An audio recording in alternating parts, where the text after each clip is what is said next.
Sarado. Bukas ko na. Ay, Magandang araw, Daddy Frankie. Gusto ko lang sanang personal na humingi ng tawad sa iyo, Daddy Frankie. Alam ko naman na mali yung sinabi ko. Kahit malayo, pumunta talaga ako dito, Daddy Frankie, para sadyain ka. Alam ko naman na nagkamali ako sa inasal ko.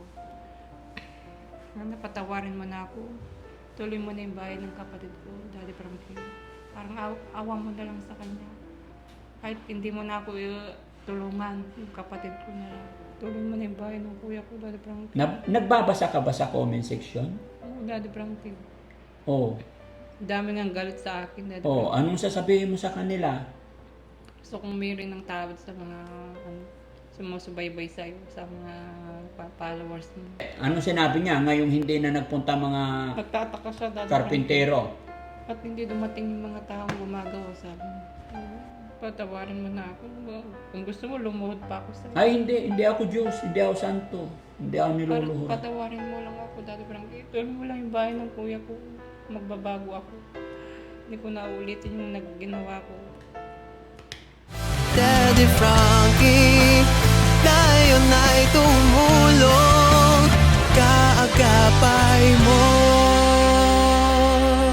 Ngay.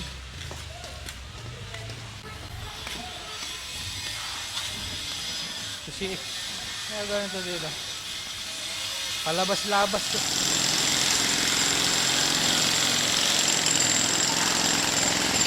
Palabas-labas kasi. Lads, may bisita ka. Nasa sala. Bakit? Gusto ko raw kausapin. Yung tingnan mo lang. May bisita dun. Sa'yo, anong nangyari? Sa akin kasi, hindi nila ma-scan yung national ID ko. So, kailangan nila ng BIR PIN number. O, tin. Paggawan kita kay Ken. Madali lang yun. Tin lang kailangan. Okay, pero meron na po siya. Pero Friday pa ang dating kasi nun. Alin? Yung PIN number ko. Saan nagpagawa ka na? O, pag mayroon na yun, hindi na pwedeng gumawa ulit. Yun na Bakit Friday pa? Kung gagawa tayo ngayon mismo darating. Hindi, Dad. Yun na po yun. Kaya nga. Kasi sa munisipyo yun galing. Kaya nga. Friday pa, tayo na. Hintayin mo na lang. Sige.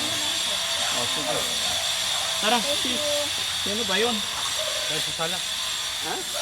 Doon? Ito, sa luma. Dito na napapasukin mo dito. Dito na lang. Oo. Sige. Sige, ikaw na lang tumawag. Tuwagin ko. Oo, tuwagin. Ikaw lang.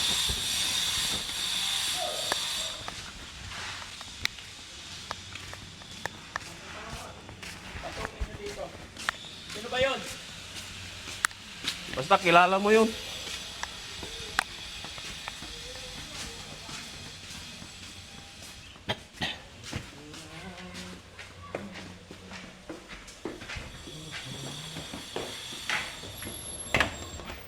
Saan yung bisita? Saan yung bisita? Ito na, oh. Ansi, bakit ka napasugod? Bakit ka napasugod? Anong meron? Gusto ko sana makausap si Daddy Frankie. Para saan? Wala, gusto ko lang mag-sorry Nang? sa mga nasabi ko sa kanya. Nandyan siya. Ano dyan? Gusto ko talaga siya makausap. Kaya nga personal akong pumunta dito. Bigla ka naman dumating. Wala akong pasabi, ah. Gusto ko nga siyang makausap ng maayos. Yun lang ang gusto mo? Gusto ko rin mag-sorry sa inasal ko. Tara. Doon na lang sa sala, sa kabila. Kabila na lang. May ingay dito, mag-edit pa rito. Kailangan tahimik. Tara. Kensing dito tayo sa kabila.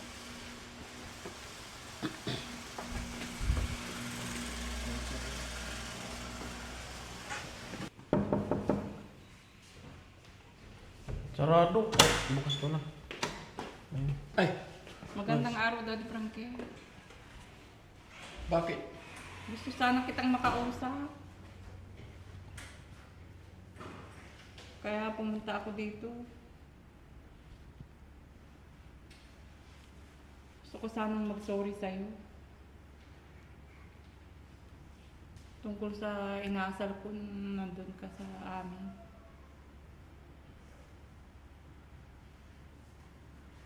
Kasi alam ko naman, Daddy Frankie, na sumobra yung asal, mali yung asal ko nun sa'yo, na ganun yung sinabi ko sa'yo. Gusto ko lang sanang personal na humingi ng tawad sa'yo, Daddy Frankie. Alam ko naman na mali yung sinabi ko. Sana patawarin mo ako kung sumobra man ako. Sana, kasi yung mga tao mo hindi na pumunta doon. Ilang araw na, tumigil na sila sa pagtatrabaho. Ano yun, hindi na matuloy yung bahay ng kuya ko, Daddy Frankie. Kahit man lang sa kuya ko, isipin mo, hindi na ako. Sana ituloy mo pa rin yung bahay ni kuya ko, Oliver. Oh. Dito.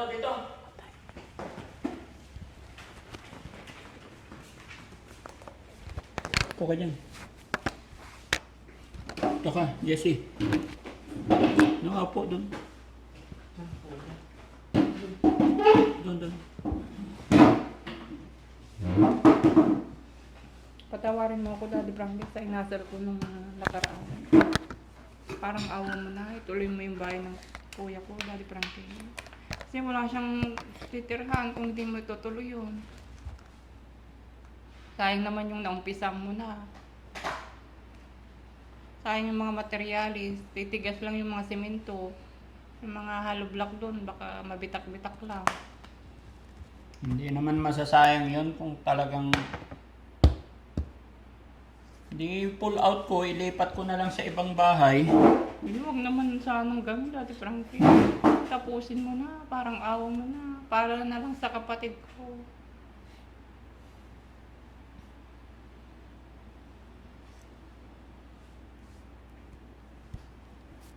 Nawisan ako bigla.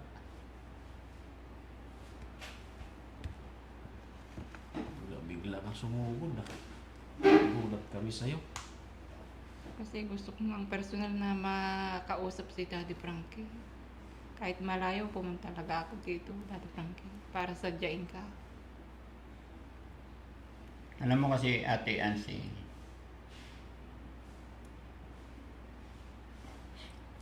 pinagpasensyahan ko lahat kung ano man yung mga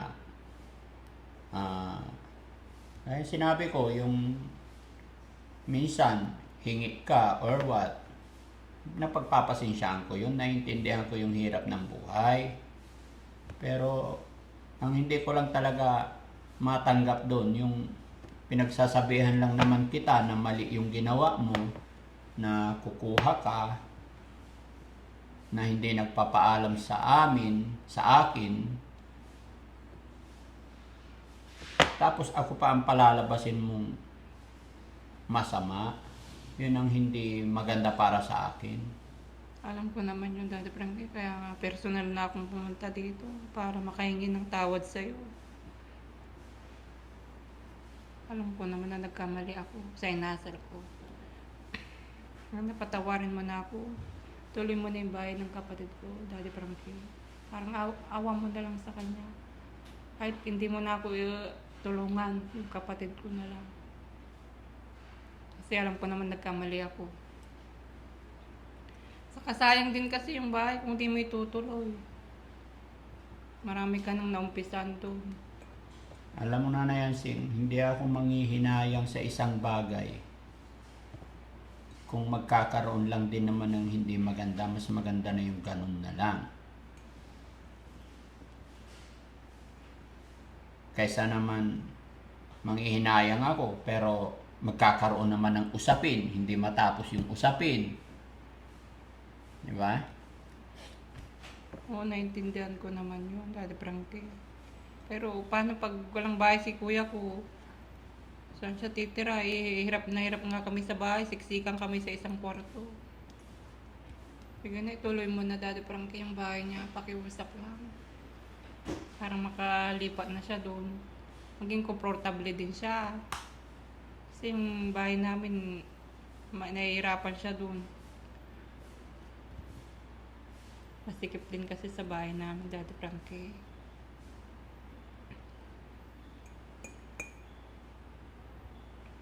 Kaya pakiusap lang, tuloy mo na, Daddy Frankie. Siya nag-utos sa'yo pumunta dito. Wala, Daddy Frankie, akong nagpusa.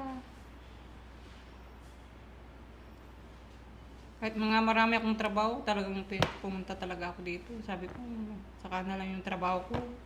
Importante makausap kita. Personal akong humingi ng tawad sa'yo. Kasi alam ko naman, nagkamali ako. Mali yung inasal ko. Sumobra ako sa pag-ano sa'yo. Pagkuha ng materialis. Alam ko naman na mali yun. Pero natukso lang kasi ako. Kala ko kasi sobra na kasi yung mga hollow block. Kaya kumuha ako, Daddy Frankie.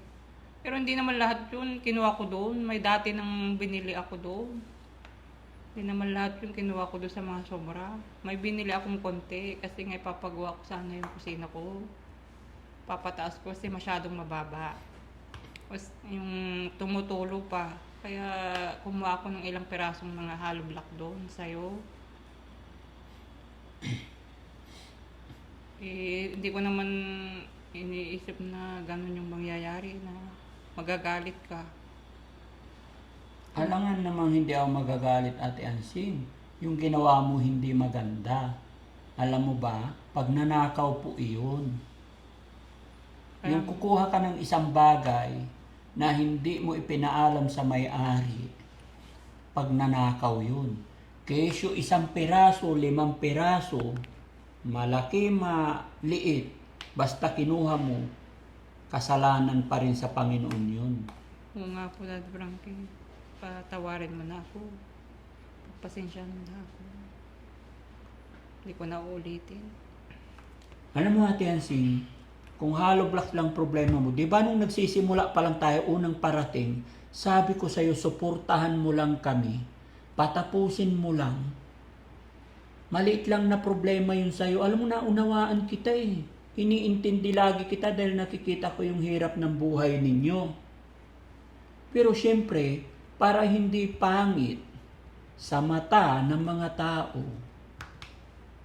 patapusin muna natin.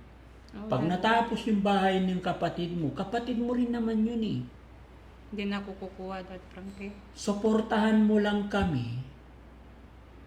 Help mo lang kami. Di ba sinabi ko sa'yo, nung mag-umpisa, sabi ko, suportahan mo yung mga karpintero, pahiramin mo sila ng kaldero kung ano yung mga kailangan nila dyan. Help mo Pinahiram lang. ko naman, Daddy Frankie. Ha? Pinahiram ko naman ng kaldero. O pinahiram mo, pinuha mo naman yung hollow block. Yun lang. Di ba? May kapalit pa rin yung help mo. Ang totoong pagtulong, Ate Hansing, yung walang hinihinging kapalit.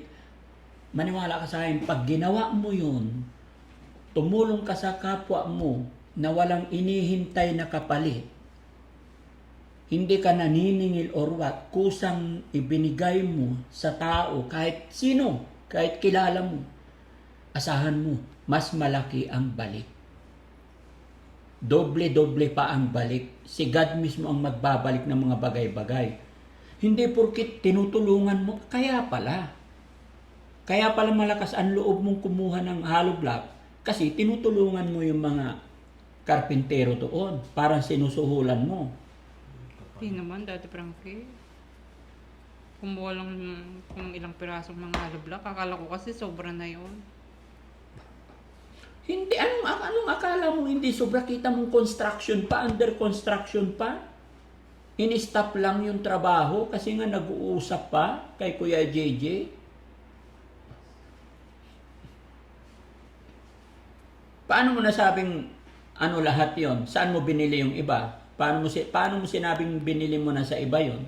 Mayroon na akong biniling konti noon, Daddy Frankie. Di ba nga balak ko ipagawa yung bubong ng CR ko kasi masyado siyang mababa. Yung bumbilihan na sa ulo. Kaya bumili ako ng ilang peraso. Tapos kumuha lang ako ng konti dun sa mga hollow block mo. Pinangdagdag. Yung siminto pa.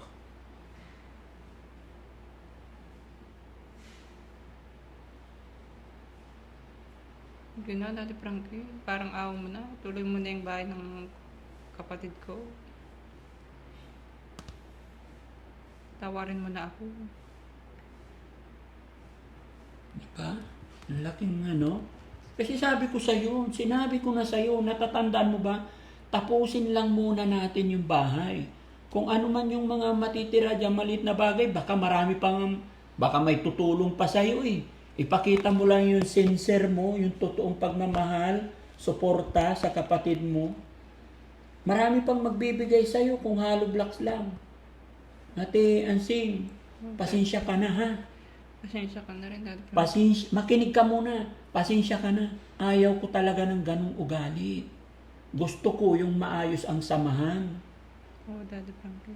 Aminin ko naman, kasalanan ko yung Huwag mong iisipin na kaya mong kunin sa parang iisahan ba? Parang hindi ko alam paano ipaliwanag yung... Gugulangan.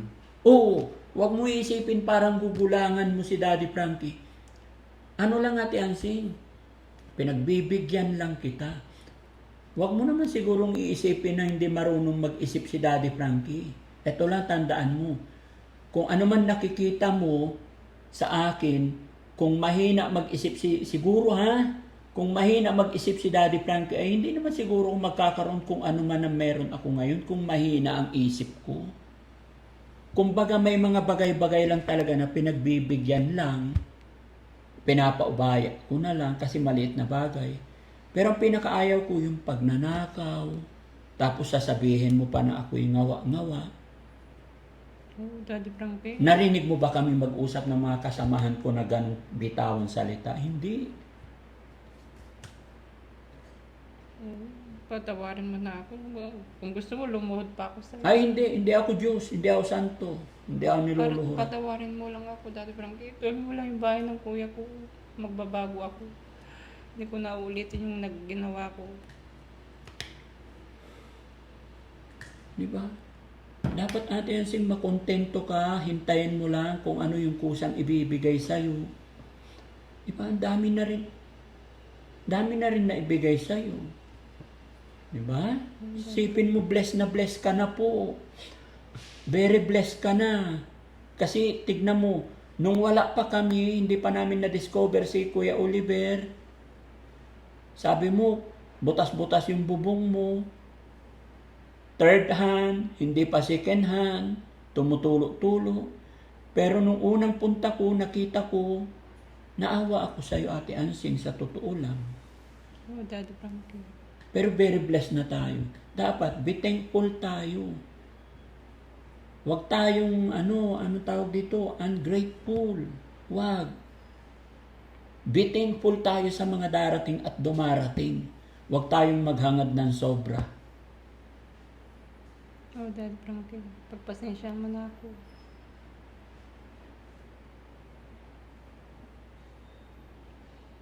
Tuloy mo na yung bahay ng kuya ko, Daddy Frankie. Nagbabasa ka ba sa comment section? Oo, Daddy Frankie. Oo. Dami nga galit sa akin, Daddy Oh, Frankie. anong sasabihin mo sa kanila? Gusto kong mayroon ng tawad sa mga sumusubaybay sa'yo, sa mga followers mo. Gusto ko rin mag-sorry sa kanila, Daddy Frankie. Sana patawarin din nila ako. Kung nagagawa ko man yun. Alam ko naman na mali yun. Pero minsan kasi naisip ko lang din na papagawa yung bahay ko. Kaya Bakit ba naisip mong kumuha? Ano yung ano naiisip mo? Pabigla-bigla ba? Ano ba? hindi, sabi ko, Ano ba nararamdaman mo na Ansing? May sakit ka rin ba? ikaw naman, Daddy Frankie. Kumuha lang ng hollow block, may sakit na.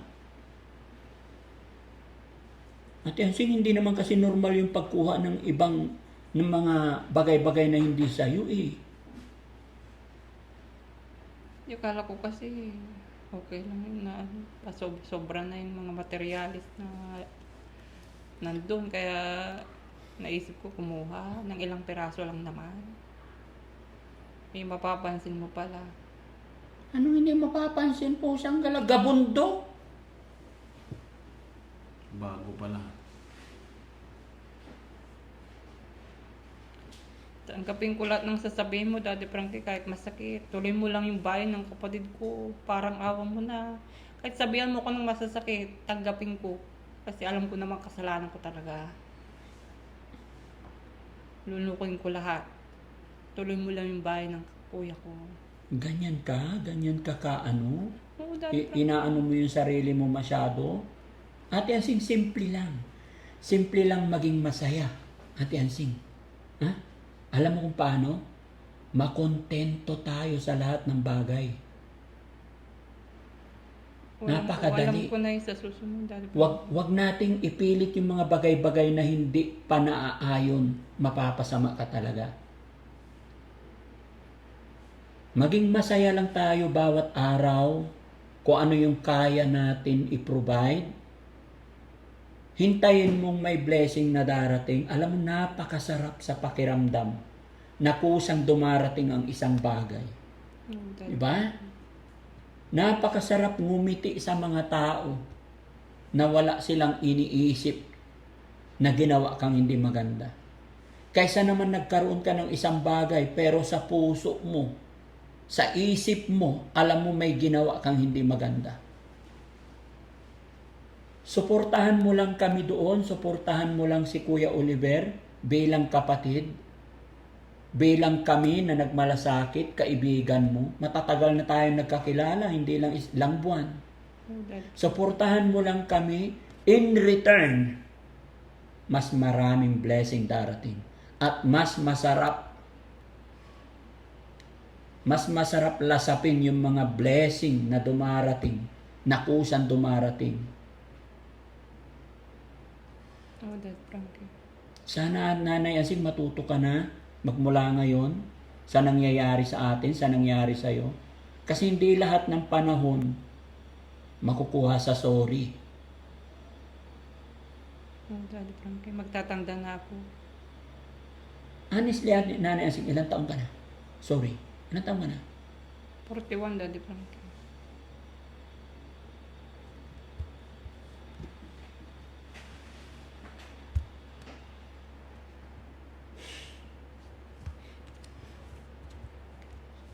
Kasi mga kababayan talagang hindi ko na pinapunta muna yung mga tao ko doon. Although kahit sa akin, ang laki panghihinayang din talaga.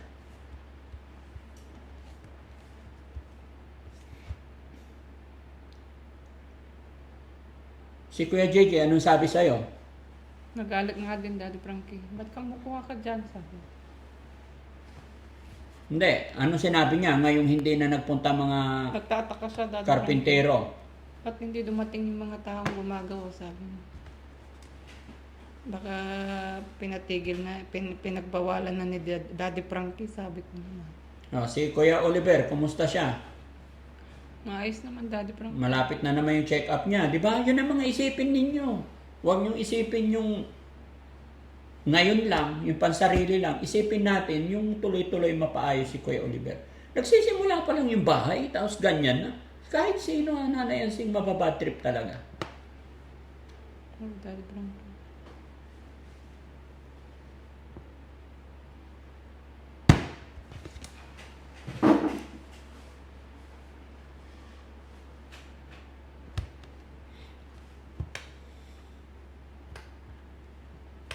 Gusto ko kasi pag nagpunta doon, masaya.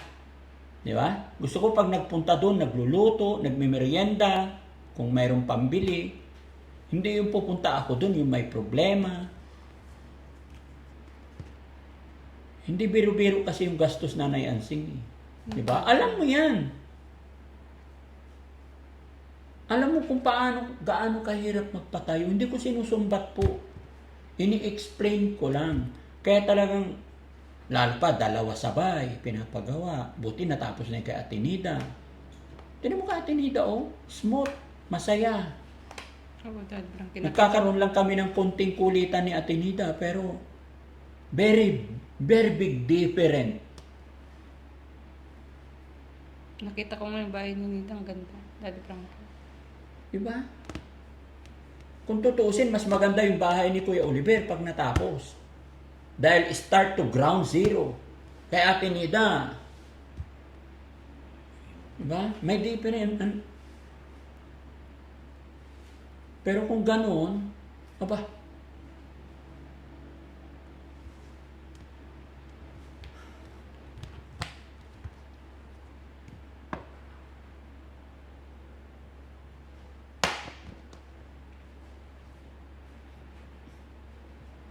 alam. Paano to guys?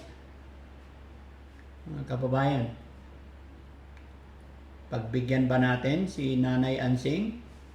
Comment nyo po dyan mga kababayan, mga kabarangay.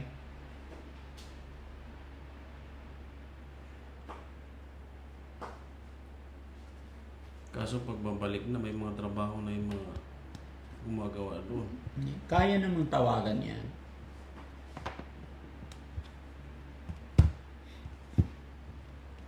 Walang problema sa mga empleyado. Problema lang talaga si Nanay Ansing. Ay, Frankie, parang ayaw mo na, tuloy mo na yung bahay ng kuya ko. Promise, hindi na talaga ako kukuha kahit isang bagay doon.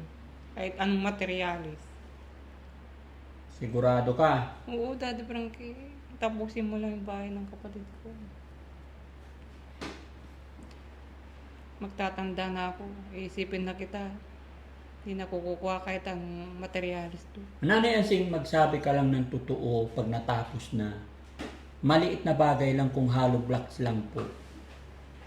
Ha? Sinabi ko naman sa inyo yan nakaraan eh. Nung tapusin mo lang yung bahay. Pwede ka namin tulungan, pwede kitang tulungan. Idaan lang natin sa honest. Kasi walang ibang magmamalasakit doon, Nanay Ansing, kayo eh. Kasi hindi ko bahay yun eh, hindi bahay ng kapitbahay. Bahay ng kapatid nyo. Kayo pa rin yan.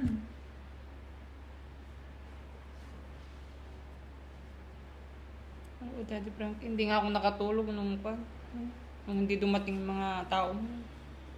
Wala. Tinutuon na ni Daddy Frank na hindi tuloy yung bahay, sabi ko. Hintay ako nang hintay sa mga tao mo. Wala, tanghali na Lunes, tanghali na wala pa sila. Martes wala pa rin. Miyerkules wala pa rin. Hanggang ngayon wala pa.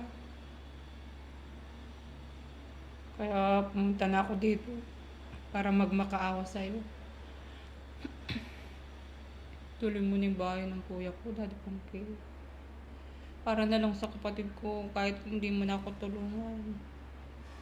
Kay kuya ko na lang talaga ang hinihiling ko. Baka after ng ilang araw, ganyan ka na naman ha. Hindi na, Daddy Frankie, pangako. Hindi na ako kukuha kahit anong materialis doon. Sana ituloy mo na lang. Sayang din naman kasi yung napatayo mo na, ang laki-laki na ng gastos mo. Tapos iuurong mo bigla. Tapusin mo na yung bahay niya, Daddy Frankie. Parang ayaw mo na. Para maging maayos na yung kuya ko. Kahit na matapos yung bahay, Ate Ansing, halimbawa, kung hindi nyo pa rin alagaan ng maayos, hindi kayo magkaayos-ayos nila Kuya Gigi, wala rin. No? Yan ang lagi nyong tatandaan.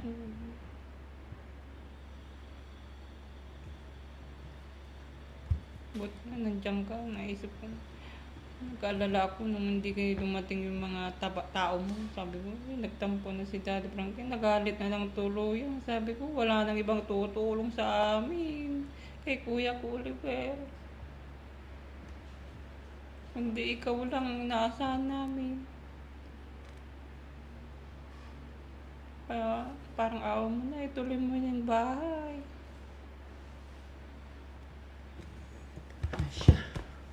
Sige, pag-isipan ko, Nanay Ansing.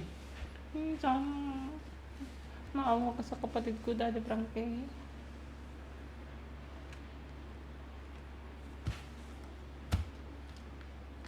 Pag-iisipan ko. Saan ko yan, Daddy Frankie? Tuloy mo yung bahay ni Kuya ko, ha? Pag-iisipan ko, Nanay Ansing. Basta hindi ko alam. Huwag naman ganyan. Pag-iisipan ko. Mag-uusap-usap kami ng mga kasamahan ko. Huwag mong iwan yung kapatid ko, Daddy Frankie. Yung bahay niya, tapusin mo. Yung palang baboy, Daddy Frankie, nabenta ko yung isa. Pagdating sa baboy, Nanay Ansing, binigay na ng sponsor yan. Kumbaga, bahala ka na doon. Hindi na namin pakikialam. Sa'yo na yun. Hindi, sinasabi ko lang, baka mayroon pa naman natirang isang doon, baka may plano ka dun sa isa. Hindi. Kaya yun naman galing yun. Wala akong pakialam doon. Kumbaga, ibinigay na yun sa'yo. Hindi na kami mangingialam doon. Kumbaga, nung binigay sa'yo yun, binibigyan ka lang namin ng idea kung paano mo mapalaki, mapagulong. Pero salamat, nakwento mo. Para makwento rin natin sa sponsor kay Ma'am Malo de los Santos. Pero hindi yun ang usapin dito eh. Kumbaga, yung pagbabago, Nanay Ansing. Oo, Daddy Frankie, yan ang iuuna ko sa pag-uugali. Bigayan po tayo. Respeto sa isa't isa. Ha? Oo, Daddy Frankie. Napaka-importante po yung respeto, tiwala. Huwag tayong magpakasira sa isang hollow block, 10 hollow block. Magkano lang hollow block? 12 pesos isa. Oo, Daddy Frankie. Yun natin ang naisip ko. 50 peraso. Magkano lang? 600? Mas malaki pa lang mawawala pag yung tiwala mo sa amin mawawala. Pag ako magbibigay sa inyo, 5,000, 3,000. Sa ininteres mo, halagang 1,000 lang. Madadamay ng marami, ha? Oh, Daddy Frankie, magtatanda na ako. Magbabago na ako.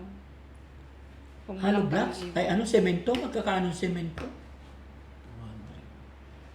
O diba? Sige, isipin mo. Sinabi mo na may nabili kang hollow blocks doon. Tinabunan mo lang.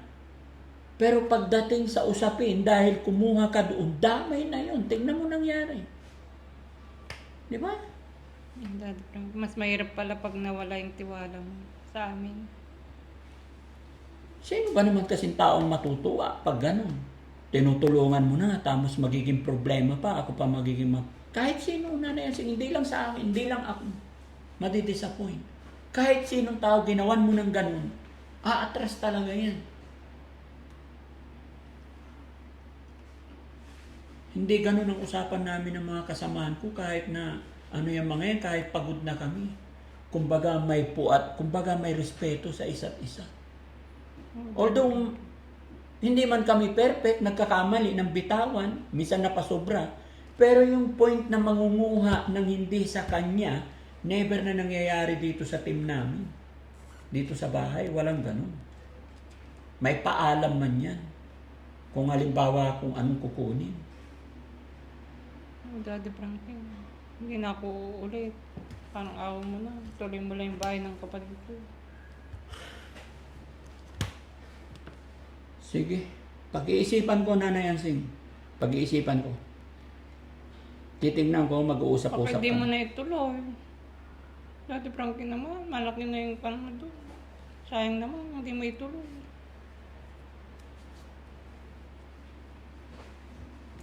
Basta pag-iisipan ko, sige.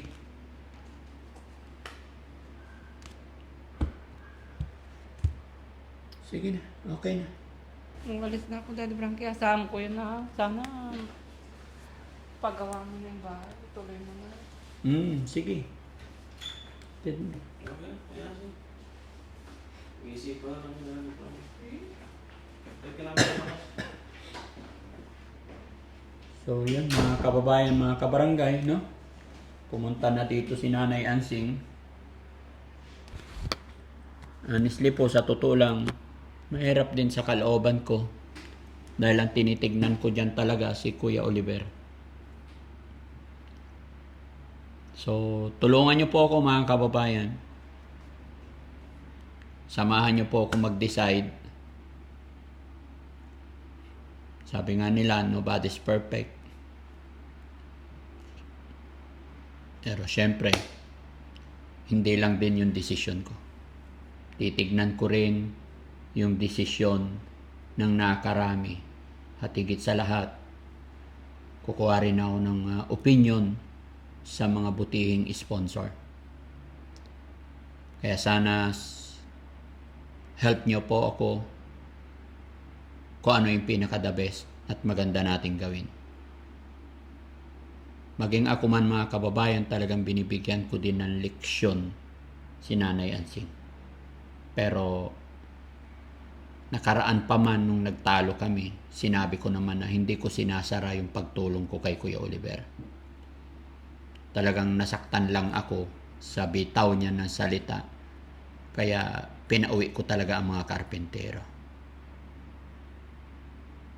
Hanggang sa dumating yung point na ipinaligpit ko lahat ng materyales kahit na napakarami pa yung mga materyales doon. Yung mga kababayan, mga kabarangay, maraming salamat po sa walang sawa ninyong pagsuporta. Kaya na aking sinabi, bigyan niyo po ako ng idea. Comment niyo po dyan kung ano po ang pinaka-best nating gagawin. Itutuloy ba natin o hayaan na po natin? Ano nga ba ang mangyayari kay Kuya Oliver kung i-stop at hindi natin itutuloy? Maraming salamat mga kababayan. Kumusta po kayong lahat? Luzon, Visayas, Mindanao. Maraming salamat sa ating mga viewers. Thank you so much. Sa ating mga sponsor, asahan ko po sana ang inyong opinion, suggestion, kung anong pinakamagandang gawin. God bless po sa ating lahat. Magandang gabi po. Sa lahat po na nandyan sa premiere, maraming salamat po. Thank you so much. Bye-bye po. Daddy Frankie, hanggang sa